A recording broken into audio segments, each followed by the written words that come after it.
और पूरा बिहार शराब, जमीन, बालू, कोरेक्स, गांजा, भांग, हीरोइन पर टिका चल रहा है। सर्वोच्च न्यायालय की चिंता सही है। बीजेपी की चिंता के बारे में काहे की बात करते हैं? बीजेपी से बड़का फ्रॉड, धूर्त, दुष्ट कोई है क्या? वो भी सुशील मोदी जी। सूप बाजे तब बाजे, चलनियों बाजे। बीजेपी नगर निगम में 32-36 सालों से थे, सब पैसा तो बीजेपी के घर गया है। नमस्कार, आप न्यूज फोर्नेशन देख रहे हैं। मैं हूं आपके साथ वंदना।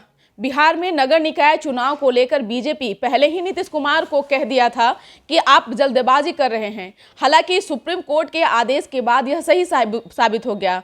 तो क्या नए उम्मीदवार को मौका मिलना चाहिए या नहीं, इस विषय पर हमारे साथ बात करने के लिए हैं सबके चहेते, बिहार के चहेते, जन अधिकार पार्टी के राष्ट्रीय अध्यक्ष पप्पू यादव। नगर निकाय चुनाव को आप कैसे देख रहे हैं? क्या लगता है कि मतलब जो नए प्रत्याशी हैं उन लोगों को मौका मिलना चाहिए या नहीं? देखिए, मैं एक बात आपको बता दूं, चुनाव होना अपने समय पर निर्धारित जरूरी है जी। जो सरकार है वो चाहती है कि जो आम लोगों का जो आरजक नौकरशाह के द्वारा जो काम होता है, वैसे भी नौकरशाह इस बिहार की आरजक हो चुकी है जी। वो सिस्टम, इस बिहार की नौकरशाह सिस्टम को नहीं मानती, डिसिप्लिन नहीं है, संविधान को फॉलो नहीं करता है। उनके लिए वो, इस बिहार के पदाधिकारी के लिए संविधान सिर्फ money will must first adjust, और आफ्टर मनी ऐशो आराम की जिंदगी, भौतिक सुख उनके लिए इम्पोर्टेंट है। अकूट अय्यासी चीज़ें ये हैं उनके लिए। जनप्रतिनिधि, लोकतांत्रिक व्यवस्था, मूल्य, बिल्कुल आप चुनाव कर लीजिए, पंचायती राज का चुनाव कर लीजिए, सभी जगह सब चीज़ों पर पदाधिकारी हो भी है। नगर निगम के जो कमिश्नर होते हैं वो अपने को तुर्रम खान समझते हैं, वो हिटलर से भी ऊपर है। चाहे पटना का नगर निगम का हो, चाहे पूर्णिया नगर निगम का चेयरमैन हो, वो समझते क्या है, चेयरमैन की तो कोई वैल्यू ही नहीं है। आप चुनाव करके क्या, लेकिन सरकार की मानसिकता बिल्कुल क्लियर है कि हमको जनता का पैसा जल्दी से जनता तक पहुंचाना है। लेकिन जल्दीबाजी में किसी की भागीदारी, साझेदारी, लोकतंत्र का गला नहीं घोटा जा सकता। कानून और जो संविधान कहता है हमको, अब जब देर हो ही गई, देर आए दुरुस्त आए, हमको दुरुस्त आने की जरूरत है।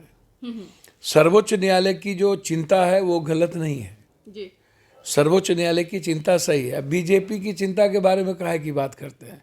बीजेपी से बड़का फ्रॉड, धूर्त, दुष्ट कोई है क्या? वो भी सुशील मोदी जी। सूप बाजे तब बाजे, चलनियों बाजे। बीजेपी नगर निगम में 32-36 सालों से थे, सब पैसा तो बीजेपी के घर गया है। पूरा नगर निगम को नरक निगम तो बीजेपी नहीं बनाई है। जब से सरकार में थी 18-17 साल से बीजेपी के पास ही तो नगर निगम थी जी।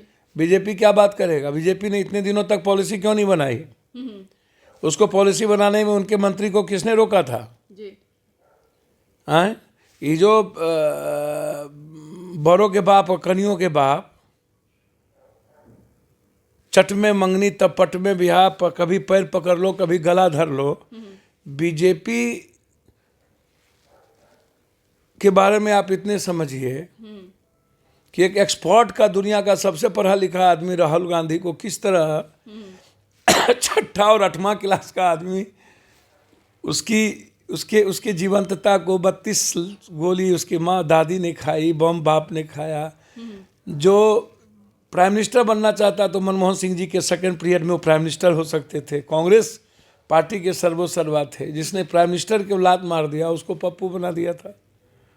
तो बीजेपी के बारे में छोड़ दीजिए। बीजेपी नीतीश कुमार को नंबर 1 कह चुकी है पहले ही जी। कभी वो किसी को बाप कहते हैं, कभी वो कमीना कह देते हैं। तो बीजेपी मुंह में राम बगल में छुरी वाली कहानी छोड़िए। आप ये देखिए कि सर्वोच्च न्यायालय की चिंता क्या है जी। बहुत सही है। तो क्या नीतीश कुमार जल्दबाजी किए? सरकार, नीतीश कुमार जी को कुछ बेचारे, देखिए सीएम जरूर हैं और वो चाहते हैं, क्रिएशन है, लेकिन ये जो जरदगब के तरफ 15 सालों से चुनाव आयोग का नीतीश कुमार जी का क्या बाप है? ये जो चुनाव आयोग बहुत जल्दीबाजी में माथा, ये जो बिहार का चुनाव आयोग है और बिहार में जो पदाधिकारी हैं, मानसिकता कहाँ बदली है? सरकार बदली, मानसिकता कहाँ बदली? नगर निगम में जितने लोग बैठे हैं बीजेपी के समय के बैठे हैं जी। तो नीतीश कुमार जी का जो कंप्लीट वे है वो बिल्कुल साफ है, उसका क्लियर है। अत्यंत पिछड़ों के राइट्स और अधिकार की बात में नीतीश कुमार सिखाएंगे। सुशील मोदी नीतीश कुमार को जी। कांग्रेस के बाद और अशोक गहलोत की सरकार के बाद किसी ने अत्यंत पिछड़े की समाज में राजनीतिक भागीदारी, ये अलग बात है कि हम शैक्षणिक और आर्थिक भागीदारी अभी तक हम बहुत गरीब हैं, अत्यंत पिछड़ों को आर्थिक और शैक्षणिक भागीदारी की आवश्यकता है। और वो कैसे जजेज में, नौकरी में, पेशा में, सत्ता में है, वो इम्पोर्टेंट है। एकल पद, वो बड़े पदों पर एमएलए, एमपी, मंत्री, संतरी बनाना उनके लिए जरूरी है। तो नीतीश कुमार जी का जो अत्यंत पिछड़े की जो सामाजिक और राजनीतिक भागीदारी रही है, वो गहलोत जी के बाद उनका कोई सानी नहीं है। बहुत दुनिया को आप भी पता है। लेकिन अभी जो ओबीसी के राइट्स का सवाल है कि सुप्रीम कोर्ट ने कहा कि हमने ओबीसी आयोग बनाने की बात कही थी, आपने अत्यंत पिछड़ा आयोग कर लिया। देखिए, दोनों इम्पोर्टेंट्स को इसको समझिए कि हमें अत्यंत पिछड़ों के राइट्स और अधिकार और उसके सीट को भी सुरक्षित करना है और ओबीसी के जो राइट्स हैं उसको भी सुरक्षित करना है। तो ये बगैर सुरक्षित किए चुनाव की प्रक्रिया में हमको जल्दीबाजी नहीं करनी चाहिए। सर्वोच्च न्यायालय ने जब सुनवाई हो रही थी और काम चल रहा था तो मुझको लगता है कि किसी भी कीमत पर सर्वोच्च न्यायालय के निर्णय को देख लेने की ज़रूरत थी। और नए लोग, जब आप खुद ही आयोग बनाए हैं और खुद ही कई सीटें चेंज होगी, इतनी जल्दीबाजी में कोई आयोग निर्णय तो दे नहीं सकता, ये एक गलत बात है जी। मैं इस बात को मानने को तैयार नहीं हूँ कि आपने 15 दिन 1 महीना पहले आयोग बनाया और 1 महीने के अंदर 100 कौन सा अलाउद्दीन के चिराग हैं कि भाई रिपोर्ट दे दी। या अब पिछड़ा आयोग की बात आपने जब उठाई गई तो आप पिछड़े राइट्स पर क्या आपने किया? तो यहाँ सवाल है, मेरे तरफ से भी है, बिहार की आवाम के तरफ से भी, और मैं अपने सरकार से आग्रह करूँगा और ख़ास तौर पर नीतीश कुमार जी से कि एक सवाल और उंगली खड़ा हो, इस पर निश्चित रूप से गंभीरता से ध्यान रखने की ज़रूरत है जी। पहले पूर्णतः हम सुरक्षित कर लें ओबीसी और अत्यंत पिछड़ा के सीट्स को, उसके अधिकार को, और फिर नए सिरे से नए लोग जो आएंगे, नए लोगों को चुनावी प्रक्रिया में ला करके नॉमिनेशन से शुरू करने की ज़रूरत है। तो नए लोगों को आना, उसकी भागीदारी आवश्यक है। और मैं इस बात को लेकर के गंभीर मेरी चिंता है कि हम हर काम हड़बड़ी में गड़बड़ी होती है, जल्दीबाजी में ना करें जी, सोच समझ करके नहीं ले लेना। और सर्वोच्च न्यायालय जो संविधान को अंकित करके जो सवाल उठाया है उस पर गंभीरता से विचार करें। एक सवाल यह है कि बिहार में सरकार बनने के पहले और सरकार बनने के बाद में, नई सरकार बनने के बाद में भी अपराध का ग्राफ जो है वो बढ़ा है, क्या कहेंगे? देखिए, अपराध सब दिन से था। पहले प्रकाष्ठा पर 40-50 अपराध में हम, ये बालू माफिया कब से है? बालू माफिया जब से वित्त मंत्री सुशील मोदी और बालू का विभाग सुशील मोदी के पास था, तो ये सबको कौन परोसा? करोड़ों करोड़ अरबों रुपया सभी लोग जो आज बालू माफिया है, जो 10-10, 20-20 फोकलेन पकड़ाता कितना है, ट्रैक्टर पकड़ाता कितना है, थाना में 2 कर देता है। आप इसको इस रूप में मत देखिए। बात बिल्कुल सही है कि जो हालात हैं आज के डेट में, उसमें सबसे पहले जो नीड्स है और ज़रूरत है, वो 2 चीज़ की ज़रूरत है। एक है भ्रष्टाचार, जो एक तो पहले मैं आपको बता दूं कि शारीरिक रूप से विकलांग आदमी दुनिया बदल सकता है। उसकी चेतना होती है, उसका विजन होता है, उसकी भूमिका होती है। हॉकिंस, जेम्स, बाबा, अब्राहम लिंकन, अब्दुल कलाम, आप जितने बड़े लोगों को देखिएगा कहीं ना कहीं कुपोषित थे, थोड़ी कहीं ना कहीं शारीरिक रूप से कमज़ोर थे, विपन्न थे, और उन लोगों ने दुनिया बदली है, चेंजर है वो लोग। लेकिन जब मानसिक रूप से विकलांग हो जाए, जिसमें नेता, पैसे वाले लोग, पदाधिकारी, लगभग गरीब और मिडिल क्लास को छोड़ दीजिए, किसान और मजदूर को यदि आप छोड़ दीजिए, तो लगभग जो ये 600 करोड़ रुपया का मोबाइल रखने वाला जो प्राणी है इस कंट्री में, एक मोबाइल 600 करोड़ का है अंबानी जी की बीवी के हाथ में, और जितना देश का बजट है उतना बड़ा उसका घर है। तो ये उस बजट से ज़्यादा घर की कीमत है। तो ये जो, और नेताओं को जो लगता है 6 जात 7 जात का सीक्वेंस मिल करके राजनीति करें, उसके अलावा कोई मतलब नहीं है जी। और पूरा बिहार शराब, जमीन, बालू, कोरेक्स, गांजा, भांग, हीरोइन पर टिका चल रहा है जी। और डर नाम की चीज़ नहीं रह गई है। तो जब हम मानसिक रूप से विकलांग हो जाते हैं, जी। अपाहिज हो जाते हैं, तो फिर पुनर्निर्माण की तैयारी होती है। एक और सवाल। अब मुझे लगता है कि हम पुनर्निर्माण की ओर हम लोगों को बढ़ने की ज़रूरत है और आने वाला जो पीढ़ी है पुनर्निर्माण की ओर बढ़ेगा। मैं ऐसा मानता हूँ, 2 चीज़ों पर ध्यान देने की ज़रूरत है पहले बिहार में, सब कुछ के पहले। वो है भ्रष्टाचार और दूसरा है आदमी का पीस। परसेप्शन, सरकार बदली है, परसेप्शन नहीं बदला है। परसेप्शन पीछा कर रहा है। चाहे वो नीतीश कुमार का परसेप्शन बिल्कुल अपनी जगह पर साफ है, पॉलिटिकल परसेप्शन नीतीश कुमार का अलग है और विकास के मामले में नीति। लेकिन जब आरजेडी और पप्पू यादव या हम लोग जब एक होते हैं तो परसेप्शन हमें पीछा नहीं कर रहा। जैसे 6,000 हजारों करोड़ रुपया लगा करके अरविंद केजरीवाल, अन्ना हजारे, इन सबको करके राहुल गांधी जी का परसेप्शन बनाया था ये 8वां 6वां क्लास के लोग। अब बार बार राहुल गांधी का नाम ले रहे हैं, कुछ तो लग रहा है कि कुछ है उस बात में। सर मुझे तो समझ में नहीं आता है कि राहुल गांधी जी एक्सपर्ट का पढ़ा हुआ लड़का, ब्लैक मेंटर, और जिस तरीके से जब सारी संस्थाएं खत्म हो गई और इतने गोली और बम देखने के बावजूद जो आदमी निडर होकर के पीएम की कुर्सी को लात मार के है, सेकेंड बार, कोई कह सकता है कि पीएम की कुर्सी को उन्होंने लात नहीं मारी? ये जो लंबी लंबी बात करते हैं पीएम की कुर्सी पर बैठ करके है, कुर्सी के लिए ना जाने कितने लाशें, कितनी नफरत, कितना भय पैदा किया। ये काम अभी है कि पप्पू यादव को लेकर अब चर्चा बन चुका है कि पप्पू यादव महागठबंधन में शामिल सर, हो पहले उसका आप हिस्सा बन सकते सर हैं। हमारी तो कब आप बनेंगे या फिर आप कांग्रेस में जाएंगे? हमारी औकात क्या है? हमारी औकात बिहार की जनता ने सड़कों पर रखी है और मैं उसी तरह से सेवा करता हूँ। तो क्या आप गठबंधन में सर जाएंगे मेरी या फिर सुनिए ना, कांग्रेस में जाएंगे? सवाल बस यही है। सच्चाई है, मैं जात धर्म मजहब हाल ही में आपने लालू प्रसाद यादव से भी मुलाकात किए। सर मेरी बात तो पहले सुनिए आप। अभी पीस हमने कहा कि पहले इस गवर्नमेंट को 2 बिंदु पर कंप्लीट रूप से पागलों की तरह काम करना पड़ेगा। ये डर बना हुआ है, परसेप्शन है कि बगैर पैसे और बगैर अपराध और माफियाओं के 47-56 वाले को आप टिकट दे रहे हैं, बगल में बैठा के फोटो वायरल होगा, रथ पर बैठाइएगा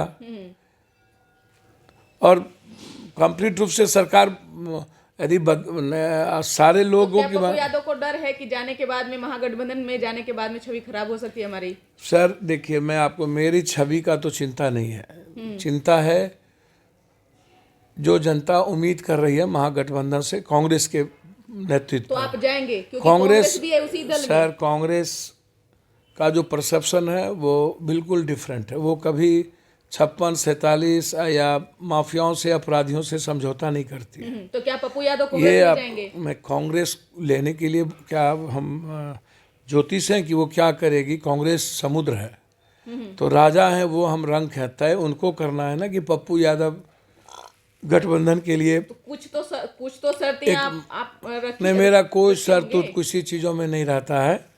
तो मेरा शर्त के लोगों से भी आप मेरा शर्त है इस बिहार के आम आदमी की अपराध, माफिया और ताकतवर लोगों से आज़ादी, फ्रीडम। मेरी बात सुनिए ना, सुनिए ना मेरी बात। मेरा सवाल स्पष्ट है कि क्या आप महागठबंधन में जाएंगे या फिर मैं बहुत क्लियर आपको बता दूं कि विपक्ष की एक सशक्त आवाज रहा हूँ, सत्ता हो या विपक्ष। आप तारीफ किए, लालू प्रसाद यादव का तारीफ किए। आप 2 मिनट पहले में राहुल गांधी जी की तारीफ तो मैं कांग्रेस की आइडियोलॉजी जो संविधान और लोकतंत्र मूल्यों के लिए है वो तो शुरू से मेरा रहा आने है। वाले राजनीति के लिए कुछ तो और सोचे मैं होंगे अटल ना जी कि मैं हाँ, अटल जी किसके के साथ साथ जाना मैं अटल जी के साथ भी उनके विचारों के साथ रहा हूँ। है। आगे आने वाले लेकिन राजनीति ऐसा में नहीं आप है। सोचे होंगे ना कि हमको अब किसके लालू साथ या जाना है, लालू किसके साथ मिलकर लालू राजनीति करनी है। लालू यादव की राजनीति कंप्लीट लेनिन के संघर्ष की राजनीति रही है। वो अलग बात है कि आज लालू यादव की अस्वस्थता और उम्र और ये केस के जो घेराव हुआ उसमें लालू यादव घिर गए। लेकिन यदि लालू यादव अस्वस्थ हुए केस के चलते ही, परेशानी के चलते ही, और अपनों ने उन्हें घेरा, कोई लालू यादव जी का आचरण और चरित्र पैसा या लूटने की नहीं थी, अपनों लोगों के चलते वो घिरे। मैं आज भी आपको कह रहा हूँ कि वो जिस भी हाल में रहे वो बैठे तो भी आप कहना रहेंगे। यही ना चाह रहे हैं कि लालू प्रसाद यादव की छवि अच्छी है, उसको लोग मिल करके मैं धूमिल देखिए करते हैं। इसमें क्या दो मत रही, संघर्ष कह के रहे हैं। कर्पूरी जी जगदेव बाबू के बाद, जी, जेपी लोहिया के बाद जो एक टीम बनी, चाहे लेकिन पप्पू यादव जी आप क्लियर नहीं किए कि हम किस दर, क्योंकि सुर्खी में बहुत हैं आप। मैं कहूँ अभी के राजनीति में आप सुर्खी में हैं कि मैं व्यक्तिगत तौर पर नीतीश कुमार जी का बहुत सम्मान करता हूँ और मेरी बहुत क्लियर, मैं आपको बता दूं, मेरा कंप्लीट जदयू में आप जाना चाहते हैं। नीतीश जी के प्रति। अब जदयू लेने के लिए कौन बैठा हुआ है? जदयू में अपार लोग सब हैं।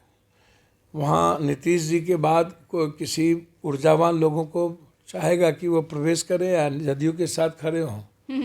वहाँ तो स्वयं भू भगवान सब है, नेता सब है वहाँ, जिसका ना आगे पाग ना पीछे पगा। नीतीश जी ना हो तो जनता दल यू का कोई मुराद ही नहीं हो। जी, कुछ भी है तो सब कुछ नीतीश जी हैं। जैसे लालू यादव जी हैं, तो आप नीतीश जी के अलावे मेरे पास, मैं जितना समझता हूँ कि राजनीतिक दूरदर्शिता कहती है कि फ्यूचर जो लगातार महागठबंधन के लिए और कांग्रेस के साथ में लगातार खड़ा रहो, तो कांग्रेस और नीतीश जी, लालू जी को तय करना है कि पप्पू यादव की भूमिका और भागीदारी महागठबंधन में होगी या नहीं होगी, या हमें अकेला कोशिश सीमांचल के जनता के बीच, जी, जहां लोगों ने सब दिन पप्पू यादव को बेटे की तरह देखा है और हम वहां की आज़ादी, कोसी सीमांचल की गरीबी और हर चीज़ों की आज़ादी चाहते हैं। जी, तो मैं उम्मीद करता हूं कि मैं जो अभी लगातार काम कर रहा हूं, अपने पार्टी के नेतृत्व के बदौलत और अपने साथियों की बदौलत मैं चुनाव लड़ूंगा। जी, मैं अभी तक महागठबंधन के हिस्सेदार, महागठबंधन के पक्ष में हूँ, महागठबंधन मजबूत हो, क्योंकि कंट्री बीजेपी के कारण कंप्लीट देश टूट चुका है, मानसिक रूप से विकलांग हो चुका है। इसीलिए बीजेपी की जो परिस्थितियां हैं, सिवाय काटमार गाली गलौज, जी, और सिवाय हिंदू मुसलमान और मंदिर मस्जिद के, उनको ना महिलाओं के से मतलब है, ना उसको महंगाई से मतलब, ना डॉलर से, ना रोजगार से। तो पप्पू यादव जरूर चाहेगा कि महागठबंधन मजबूत हो, और वहाँ पर यदि लालू जी इन लोगों को, तीनों चारों जो गठबंधन है, जो छोटी पार्टियों का रेस्पेक्ट है, आप यदि शतरंज के प्यादा को हटा दीजिए आगे से, तो किश्ती, मंत्री, घोड़ा, फिल राजा को नहीं बचा सकता है। बिल्कुल। तो यानी कि पप्पू यादव, किश्ती की आवश्यकता है। जी बिल्कुल। तो जो दल छोटे हैं उनको रेस्पेक्ट के साथ लेके चले, यह इम्पोर्टेंट है, वहाँ विश्वासघात ना हो। यदि महागठबंधन को लगेगा कि नहीं, पप्पू यादव की भूमिका कोसी, सीमांचल, मिथिलांचल, बिहार में जाति से अलग है, और हमारी भूमिका चाहे ऊंची जात हो चाहे पिछड़ी जात हो, बिल्कुल एक अलग है, तो मैं निश्चित रूप से महागठबंधन का हिस्सा बनना चाहूँगा कि महागठबंधन हमें हिस्सा में ले। हम अंतिम तक प्रयास करेंगे, अन्यथा अकेला लड़ाई लड़ेंगे। बिल्कुल, बहुत बहुत शुक्रिया। तो सुन रहे थे आप कि क्या कुछ कहना था पूर्व सांसद पप्पू यादव का। इन्होंने साफ साफ कह दिया कि हम खुद महागठबंधन का हिस्सा बनना चाहते हैं। अब महागठबंधन के नेताओं को तय करना है कि पप्पू यादव को किस रूप में वो देखते हैं, क्या पप्पू यादव को अपने पार्टी में शामिल करते हैं, क्योंकि ये कई सारे ऑप्शन रखे हैं। कांग्रेस का भी इन्होंने कहा, जदयू का भी साथ में इन्होंने कहा, आरजेडी को भी इन्होंने कहा कि इन लोगों के इन पार्टी के नेताओं को तय करना है कि पप्पू यादव को अगर शामिल करते हैं तो क्या महागठबंधन और मजबूत हो सकता है या नहीं। अब ये तो आगे आने वाला समय ही तय कर पाएगा कि पप्पू यादव अब आगे समय में किस पार्टी में शामिल होते हैं और इनकी क्या भागीदारी होती है। इस पर बस इतना ही। बने रहिए न्यूज़ नेशन के साथ। तब तक के हमारे चैनल को सब्सक्राइब नहीं किए तो कर लीजिए। धन्यवाद।